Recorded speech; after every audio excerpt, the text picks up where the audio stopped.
Let's see if this is working.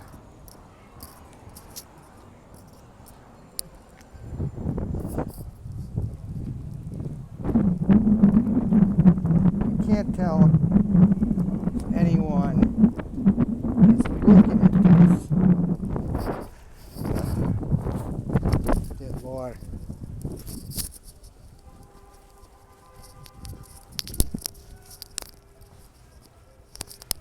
Exited host mode. The fuck does that mean?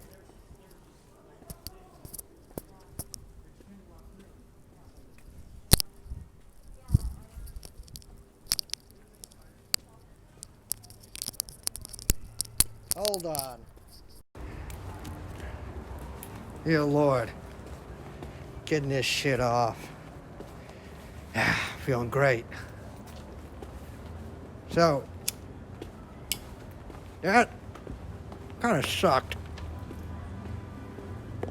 I'm leaving now. Finally somewhere where I don't have to wear one of those fucking masks and I can blast cigs.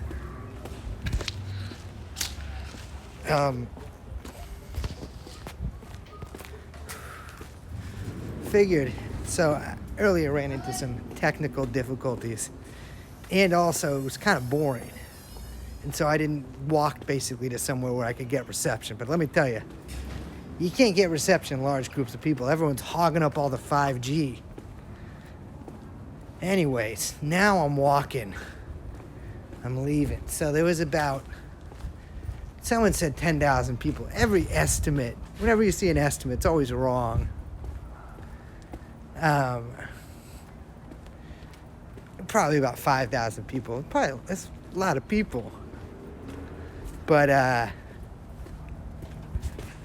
it was boring because what they did is they had it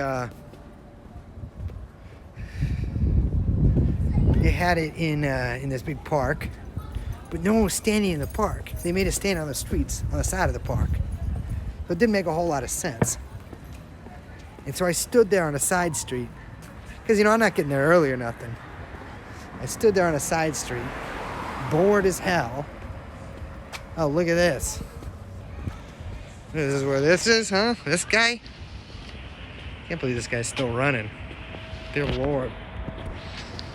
Go get a wife and spend some time with her.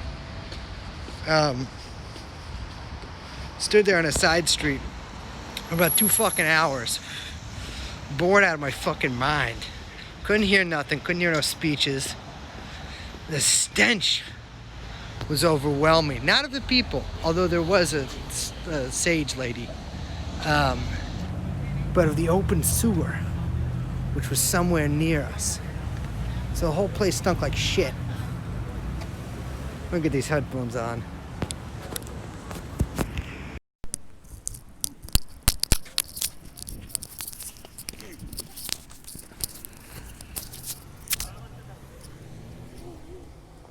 There we go.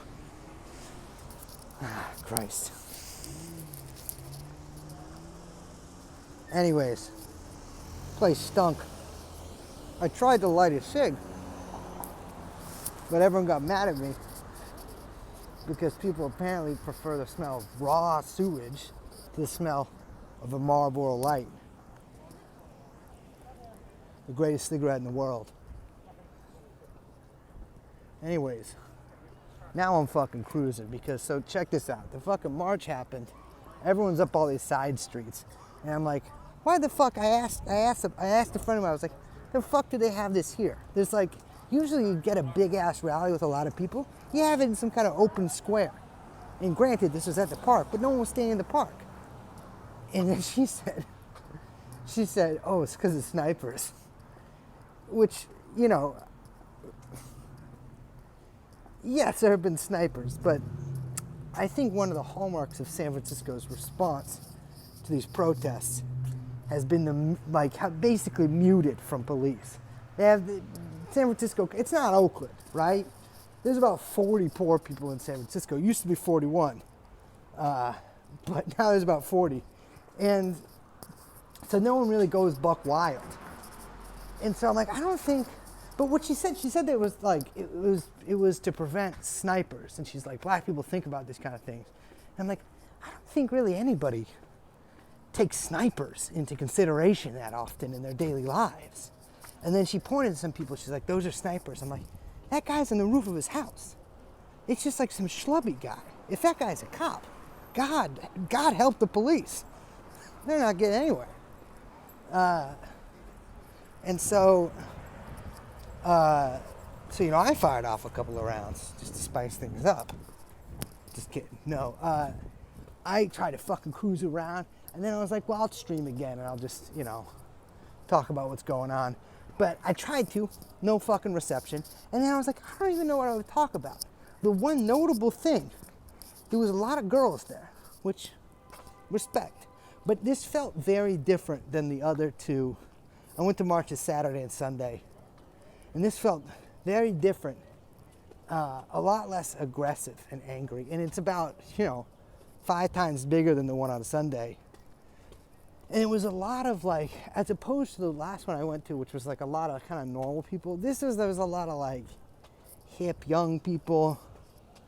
It was pretty much all young people, but this felt more like any sort of rally you go to, except much bigger. Like it felt kind of like the first May Day after Trump got elected. Usually we do May Day down here. My union, the LW, does it. People come out, you know, Danny Glover. I saw Danny Glover get inducted in my union there once. Very cool. But it had, like, the first one after Trump got elected, had this sort of carnival atmosphere. People going, you know, having fun or whatever. That's kind of what this felt like. So it marched around to the police station. I go to the police station and then stood listening to some guy play Rage Against the Machine on loudspeaker from his bike. And then I was like, yeah, I don't know. They're all marching down to fucking 850 Bryant, the main cop station. Like, we're in the Mission now. It's funny, the cop station, so I got to piss, right? The cop station we marched to, it's basically, oh, sick, love this. Great graffiti. Let me flip this bad boy. Fantastic. That's the kind of graffiti I like to see in the world. That's just a description of a disease. Or not even a description, the name of a disease. Anyways, we're in front of the Mission Station. Valencia, it's on Valencia. Mission Station. And boy, I gotta piss. I've drank. One good thing about these fucking rallies, everybody's handing out free water. Granted, there is an epidemic, but still, I took the water. You just mix a little vodka in it. Perfect, disinfectant. No, I drink 2 bottles of water. So I have to pee. We go to Mission Station. I'm like, fuck, this is the only public bathroom in the Mission practically. And so I can't fucking piss anywhere. Anyways, it was fine. I don't know. I realized how much I hate rallies. It's because 2 things I don't like. I don't like chanting. Hearing a bunch of people chant. I don't like that. Yeah, there's nowhere to piss in San Francisco. That's the problem with this city. We could clear up pretty much 95% of cases of police citations of anybody if they just made it legal to piss. You get like 2 free outdoor pisses a day. You piss like 3 or 4 times, but you piss once or twice. It's a big city. It could use a little urine. But I've been I've been cited for public urination here before my dick was even out of my pants. Hey, these cops will sit. Horrible. Dang, you pissed in the. I used to shoot. When I would buy heroin, I would buy it in West Oakland, right next to the BART station, from a guy named Black. It was a black guy who sold black tar, so it was kind of. I couldn't tell what he got the nickname from. And I used to always just do it in the West Oakland BART station. Pretty much every day I shot dope in there, and it's fucking disgusting. Anyways, so the rally goes down to Valencia, and I'm through. You know, maybe they'll burn down 850 Bryant. I don't guess they will. San Francisco is like, It's the pussiest city probably in America. San Francisco is like what I used to think Seattle was, which was just like a nerd town, zero pussy, and no fun. And that's all San Francisco is. San Francisco does have an advantage over Seattle because it's good looking. Like, come on. This looks fantastic. I mean, not fantastic, but it looks good. But then now every new building looks like that. Looks like shit. Anyways, this, I think a little bit of urine could improve this. What's up with this? Like shitty, like new looking building, and then it's like, oh, we have the gas lamp. Suck me off. Oh, it's called Landers Grove. I don't even know. I guess this is Landers Alleyway. Yeah, Seattle had some of the coolest protests. Mark my words, except for the first 2 nights of looting, there will be no like cool protest. Actually, don't mark my words, because if I say mark my words, people will go buck wild tonight, and there will be some cool thing. Actually, that would be cool. So do mark my words. There will be no cool protests in San Francisco, because people aren't like. It's nobody. It's all rich people that live here. Oh damn, this laundromat closed. I used to go to that place. Oakland, yeah, Oakland's gonna go wild. And it's yeah. Portland looks cool. I'll tell you what, pretty much every city except for San Francisco, it's kind of going off.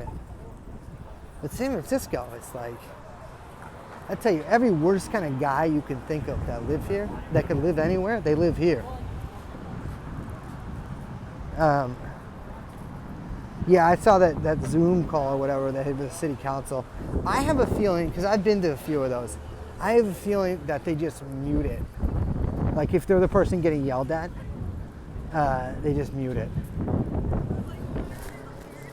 I don't know. Today it felt weird. It was just very different than the other 2 protests I went to. There was some energy there, some like aggression that people had. And today it was just I don't know. It felt like a parade or something, which is like fine, I guess. But it was definitely of a different character. There's a lot more tech-looking working people who are there. All the businesses have BLM on them. I think that also is to not get fucking your windows smashed in. Jaywalking. This shit looks like shit. Come on, this fucking mural. Oh, what? What do you got? A fucking B-52 bomber? Churchill? Give me a break.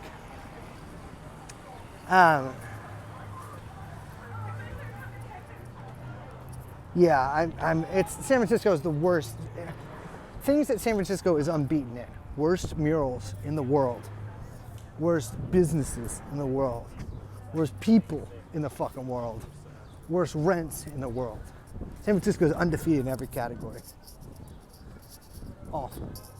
I like this shit though. This is a good one.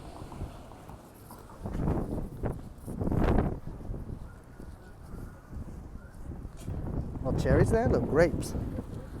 Hold on. Jesus, there's a fucking bunch of people.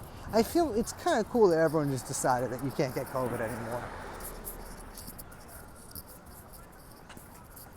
Yeah, San Francisco is pleasant to live in. Nothing like, if you can afford it, I don't know. I've always had to have to live in shitty ass places. Thing is, problem is, I'm 30 years old, never lived anywhere else really. And so, like I've never lived more than 25 miles from where I was born. And so I'm just not used to anywhere else. What the fuck is going on here? Look at this shit. Oh, it's because there's a fucking restaurant. That restaurant is really good. Respect. Yeah, every minute I'm in SF, I feel like I'm losing money. That's true. Everything here costs a bunch of fucking money. It's like more expensive than New York or anything. A sandwich is like $15. Cigs are, who fucking knows how much anymore. It's a goddamn nightmare. But yeah, I don't know. I feel like, in regards to these protests, we're gonna do an episode on it, so I'm probably gonna get my thoughts worked out more then. I won't really like, I think the comparison to the 60s is pretty bad because they like were people like got like shot people on purpose in the 60s, like assassinated them and stuff. That's kind of like a good barometer. And I think it's much harder to assassinate people now because there's just more cameras. Plus, if you're smart like me, you wear a GoPro everywhere you go. So I don't know, we'll see. I like we were standing outside the police station. I was just like, well, what are we gonna do? You gonna go in the police station? No. So we're just outside the police station? Fine. And that's why I hate protests so much. Because usually you just go and yell at a symbol. Now, I'm not saying people shouldn't do protests, but that's kind of like what has been exciting about seeing it happen other places, because they're doing more than just like yelling at a symbol. Well, Sirhan's still alive, so I think probably what DSA should do is restart their Free Sirhan campaign from the 1990s, which almost got him out.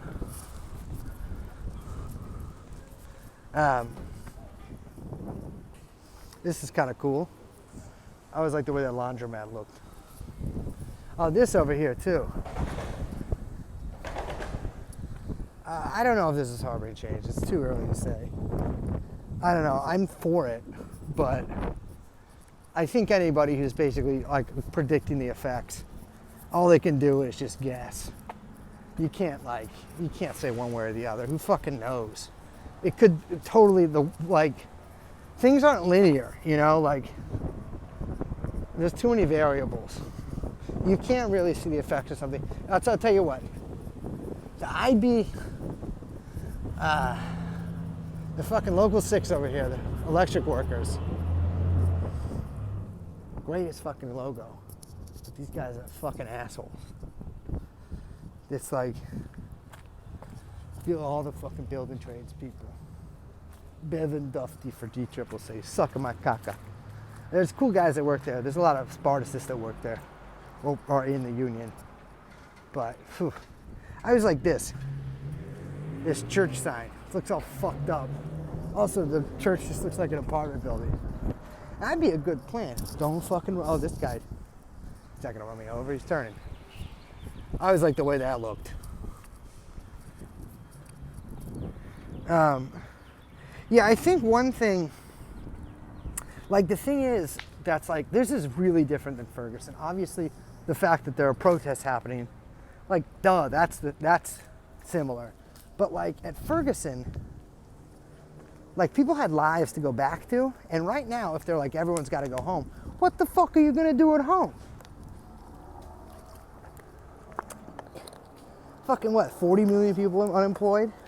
Or have become recently unemployed? Oh, thank you. It's like flying somewhere. That's okay, I got a bunch of those at home. I'll just pick it up so it's not the litter. Mask went flying out of my pocket. I don't wear these fucking things anyways. Yeah, no, this is definitely different. And anybody who says it's not, you know, they can not like it, but you got to admit it's different. And to me, it feels like I've been sort of trying to get my thoughts in this straight. Because we're in a crisis, but we're not like in a crisis of COVID or a crisis of the economy or a crisis of, you know, protests. We're in some kind of crisis, and I don't really know what to call it. I don't know. It's like, it makes you kind of wish I was like smarter, which has never happened before because I'm the smartest man alive. But there's something going on, and I think a lot of people mistake that as like, well, it's the crisis of capitalism, a crisis of neoliberalism. But these things can go into crisis a lot, and there's no alternative. And even now, still, that's the problem. These things have limits because there is no alternative. Like, what are you going to do? Overthrow your city council? No, you're not. You can't really. You can gain sort of a temporary autonomy over certain areas, but there's no organization, which was why every, 58%, that poll of 58% support the military in the streets, I would need to see more on that to really like say that confidently, because that poll was like with 1,600 people. And it's like, I don't know. I should read where they're, like, how they got them, but it was an internet poll. I mean, still like a legit poll, not just like a Twitter one. I want to see another one of that, but, you know, I can believe it. People are fucking stupid. You know, 58% support military in the streets, that might be true. And I'm not saying, like, disorder rules or anything. I mean, it's cool. Like, here's the thing. Everything's happening on two levels. On this one level, do I think it's cool? Yes. But do I think it's, like, politically efficacious? Remains to be seen. Because it's difficult to see what change people are trying to bring about. I mean, you know, there's a question of police shootings of unarmed black men. That, I think, is sort of a bad way to look at BLM, because that may be the thing that people are sort of consciously protesting about. But if you look it up, I mean, shootings of unarmed people don't happen all that much. I think it's more, to me, like a generalized protest against racism, just with that sort of as the catalyst.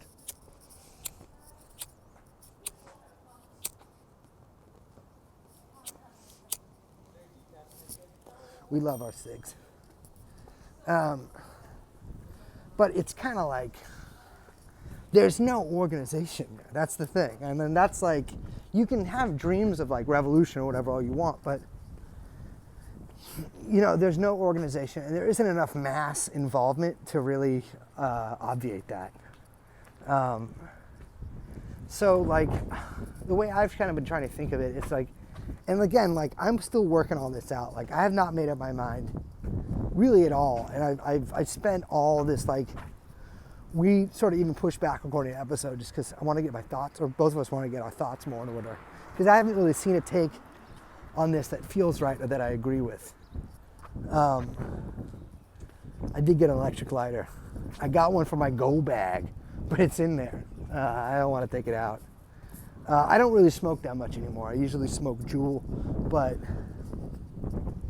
I don't know. I'm kind of just doing this so people walk further away from me. Yeah, I think, like, I don't know if I could even say people are, like, I think a lot of this stuff is unconscious. Like, I wish I was a fucking psychologist so I could figure this shit out. Because, like, I mean, you could absolutely say that people are fed up with neoliberalism or capitalism, whatever. I prefer to just say capitalism. But like, they don't have, like, it's you know, it's that old thing everybody says. It's a force of nature in their lives. They don't have an alternative. They don't know there's an alternative. And so I think that, like, I don't know, it kind of imprisons your mind a little bit and limits kind of what consciousness you can achieve, right? Yeah, someone says there's a crisis of young people with absolutely no outlet for the political demands. I think that's correct too. Like, I think people are freaked out. I think people are angry, but I don't think people, like, even, like, Bernie's sort of this, but like, I think, like, on a deeper level, people don't think things that can really change. Because if you're like my age, basically, I'm 30. Basically, things have sucked dick and balls politically my entire life. I mean, really, you could be 70 and that would be true. And so, yeah, I think a lot of people don't know why they're angry. I think a lot of people just are. And so, like, you fucking, you know, you burn something down. And it's like, the way I think of it is people especially attack the police stuff because, A, a lot of people just don't like cops. I don't like cops. But B, for a lot of fucking poor people, the two real interactions you have with the state are, well, after school, you wait online or in line. I don't know why I'm gonna be a guy who says online now. You wait in line for fucking SNAP benefits or fucking, you know, the state, San Francisco got free medical insurance. And then you got to deal with that fucking bureaucracy a lot. And the other sort of arm of the state that reaches out to you is the police. And so I don't know. People interact with those two things a lot. Although, I tell you, people probably wouldn't burn down a food stamps office. But like burning down a police station to me is significant, and it's been funny to see sort of the reaction of this shit from politicians too. I'll talk about this more on the show.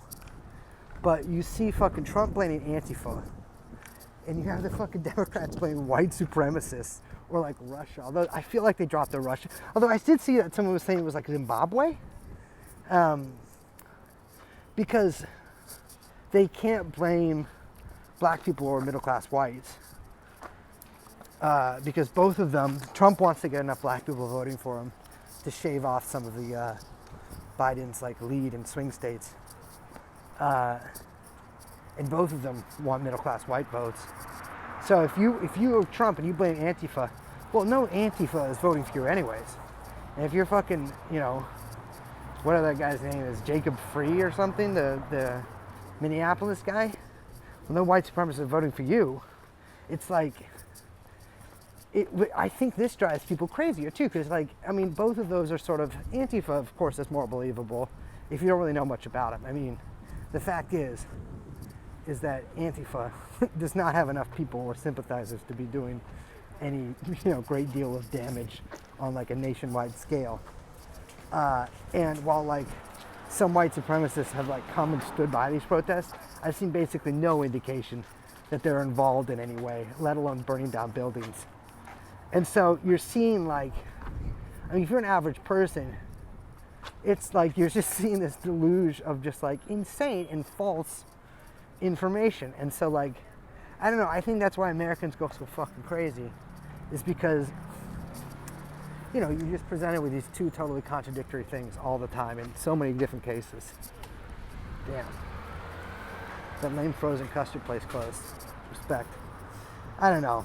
The Antifa, I've been trying to figure out and like talk to lawyers about the Antifa, prescribing Antifa, putting them on the terror list.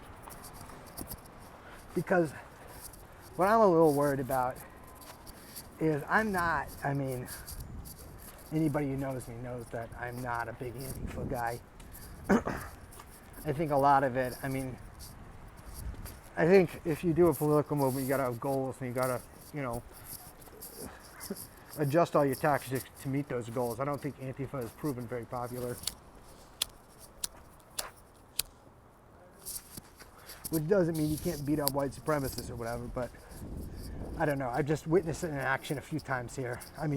Growing up too, but yeah, that guy does look, the Minneapolis guy looks like Trudeau. Anyways, yeah, so where the fuck was I going? Oh yeah, Trump making Antifa illegal. Not great. I'm a little worried solely because you've seen all these like Turkish media and like state accounts trying to pressure Trump online, which, he does look at Twitter a lot, so who knows. But you also see this Jack Posobiec talking on OAN about Antifa being trained by PKK. And a couple of those things, posts people made about it, they show pictures of me, which, ironically, I wasn't even a part of the so-called Antifa battalion there, which, by the way, was a fucking mess, although they did kill some people. Anyway, so I'm a little nervous about that, and I saw those reports of the FBI asking protesters in New York if they knew anything about Antifa. Does not engender hope in me. And so what we could be seeing is like, I think the one thing a lot of people are afraid of is that this is not only going to end, because I think a lot of people are afraid of this ending. I don't mean just the protests, I mean like COVID, all of this. A lot of people are in a way afraid of this ending. And then, oh shit. It's kind of a cool, these guys got like kind of a cool area up there.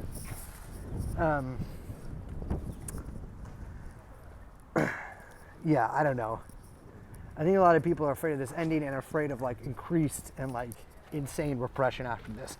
I don't think it'll be as insane as people think. Like, I don't think, and I hope I'm wrong, But I don't predict like massacres or anything like this. I mean, it's the problem is with the government is there's a line that they can't cross, and they haven't really crossed in a long time. And if they do cross it, it's kind of probably going to be no going back, at least for a while. And so I don't think they will. At least not in public. I mean, they'll kill people, but like Ferguson style, where they just fucking kill you and like nothing, there's nothing to do about it. I think what a lot of people are really just afraid of, and what looks likely in a lot of ways, is that after this ends, it'll go back to the same but worse, right? Like, you still got to go to work, your fucking job sucks, but now like everybody you know is out of work. Every like fucking cool restaurant or whatever you used to go to is fucking closed down for good. And like I think Joe Biden is probably gonna be president. And so that also I think will fuck with people's heads. I don't know. Like everybody I've talked to and like non-political people, most of my friends aren't like psycho political people. Even those guys are like kind of afraid of things going back. And the problem is, they want things to go back to normal in a way. Like they want to be able to go to work and to like go out to eat and shit. I don't know how to describe it. I think they just don't want things to be the exact same. And I think they will be the exact same. I don't know. Actually, I don't like making predictions. I don't know how they're going to be. I don't know. Things are just, look at this. I was talking the other day about fucking entryways I like. I like this. I like the red shit here. It's pretty good.